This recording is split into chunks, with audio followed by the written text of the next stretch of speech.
How is everyone doing today? And in this video, we are going to be talking about some of the brand new characters coming in 3.0, and specifically today's video is going to be about the Herta, which I'm not gonna lie, I'm just gonna keep calling her Herta because having the in front of it, it's a little annoying to say every single time I'm gonna talk about it. So we're talking about 5-star Herta today, and she is going to be Ice Remembrance, as we know. Not Ice Remembrance, Ice Erudition, my bad, as she is the emanator for this. And I'm not gonna lie, she excites me a heck of a lot more than, and it's gonna be a little crazy than a little bit of Agli. I'm not gonna lie, because I do like Herta a lot, and not only that, I just feel like this Herta is just going to be really great in a bunch of different modes from what she's able to do. And we're going to go ahead and talk about more of what she can do, and also some of the teammates she might be able to work around. Also, we're going to talk about some buffs that she's given to certain teammates with them having a higher usage now that she's going to be in the game. First of all, Herta is going to be working on a mechanic called interpretation, and whenever you attack an enemy, you're going to be giving them stacks of interpretation. Allies can also give them a stack of interpretation, which is a really nice thing, which means that whenever you are using a character that can do follow-up attacks, whenever you can use a character that has AoE, it's going to be a really big boost to something like the Herta's damage, because interpretation will be able to boost the damage on every enemy that has it on. Not only that, there are ways to shuffle around the interpretation stacks. That way, if let's say a really small enemy has let's say a stat count of like, let's say 20, and let's say the boss has only 2, your ultimate will actually be able to reshuffle it to the character that has the most health for the most part, and it's able to give them the most amount of stacks, making it easier for them to go ahead and nuke that character down, which is absolutely amazing. Now, though, there are cool things that we are going to talk about with the Herta that are going to be really freaking nice, which is she is, as the emanator of Erudition, going to use Erudition units in the game, which I think is a beautiful fix to some of the characters in the game, and also a beautiful fix in helping out a path that, in all honesty, hasn't seen the light of day until Rappa came out. I know there are some characters right now at the current moment that are also thriving in the current climate of endgame, which are characters like Himiko. Himiko has been absolutely beautiful with all that she's been able to do, with Fugue's inclusion, with all of these fire bosses being able to have separate weakness bars but having the same health, like the choir. A lot of really good stuff comes from all these current updates for Himiko, and we're gonna see even more usage for Himiko as the Herta comes out. Same thing goes for someone like the Herta with Herta. This is going to be a really cool team. I think it's going to be a really funny team. This Herta is able to hit everybody on the field, and not only that, she has her follow-up attacks that can hit multiple times on multiple enemies, so I can expect a crap ton of stacks just popping up out of nowhere for the Herta and allowing her to just do massive damage. Now, having this character, and maybe someone like Robin, maybe some other characters advance forward, yeah, it's gonna get a little absurd as soon as we have all these characters in a team together. And she is also going to get a damage boost when there are other Erudition characters on the team. So this is just gonna allow for certain characters, especially Erudition, to shine a little harder from a place where they kind of didn't have it in the first place. But we've had some really highlighted characters like Rappa, like Himiko, who have been doing absolutely amazing. And now, with the Herta coming out, now we're going to see even more shine on the Erudition path, which I think is absolutely beautiful. Now, we do have a character that I don't personally own, funny enough, which does suck, because this means I either have to pull for her or I have to see if I can make some substitutions. And funny enough, as you can see, is my only character I do not have, and that is going to be, I forgot, what is she, Erudition?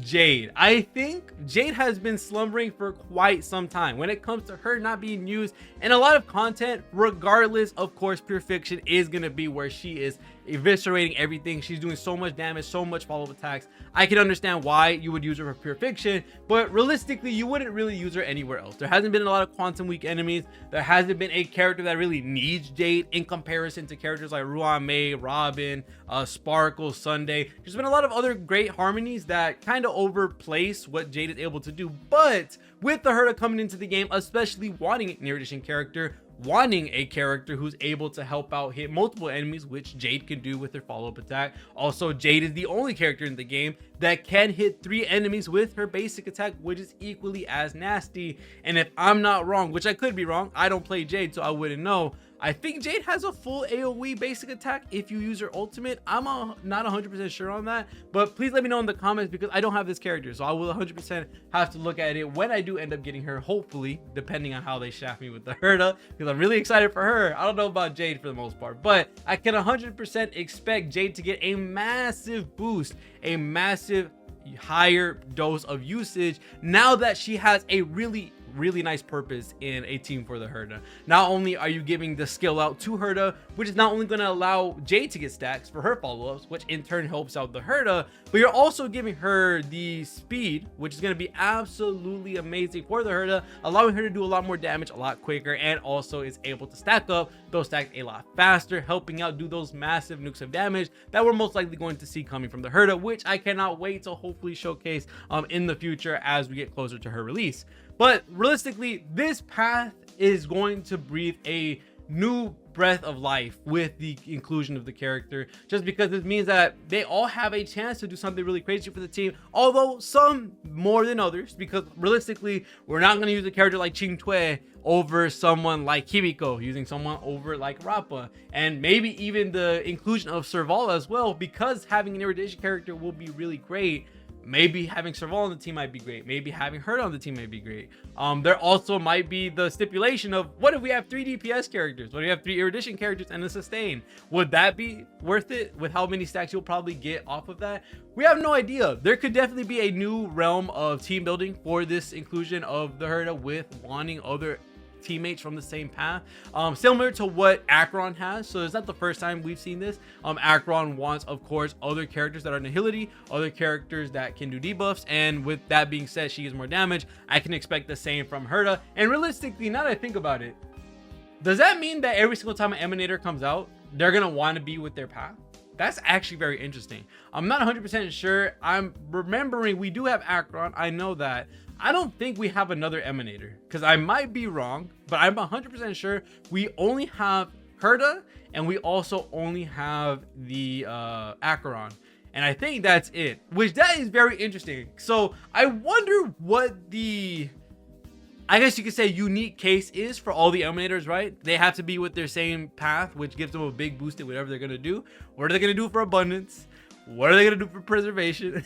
What are they going to do for harmony? That'd be kind of crazy. And also looking at remembrance with our summon path included, that is something we do have to talk about really quickly. 2 things that we actually have to talk about really quickly before we end off this video is that, one, is Herta going to escape Erudition curse? I 100% think so, just because having the ability to do kind of what Acheron does and being able to use stacks across the board and then being able to focus on one enemy is a really good thing, especially because the Herta can actually reshuffle all the stacks onto one enemy and then spread out the remaining stacks to everybody else. I think that's a really good thing in total for her being able to do a lot of massive single target damage. The question is, how does she fare in single target situations? Because if we think about it, having characters like Herta, having characters like, I guess you could say, Jade, the more characters you have that are AoE centered, the less damage they're going to do in single target scenarios. And I know Herta is supposed to fix that problem for the Erudition path, but if you have no one to help you gain a crap ton amount of stacks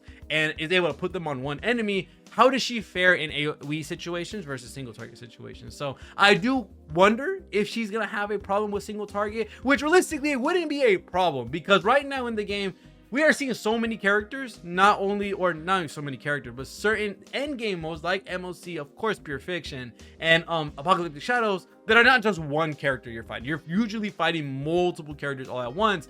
And if that's the case, if there is a singular character, they're usually going to summon some characters out or summon some enemies out to help them. So usually this isn't the case. I don't think there really is a problem with having less better situations with having Herta with single target scenarios, because most of the things in this game right now are centered around AoE, without a doubt, and it's been that way for quite some time. As early HSR, maybe that would have been the case, but now that we're late HSR, I kind of see so many enemies, so many bosses, so many stages bringing out AoE centered stages that we kind of don't have to worry about that realistically.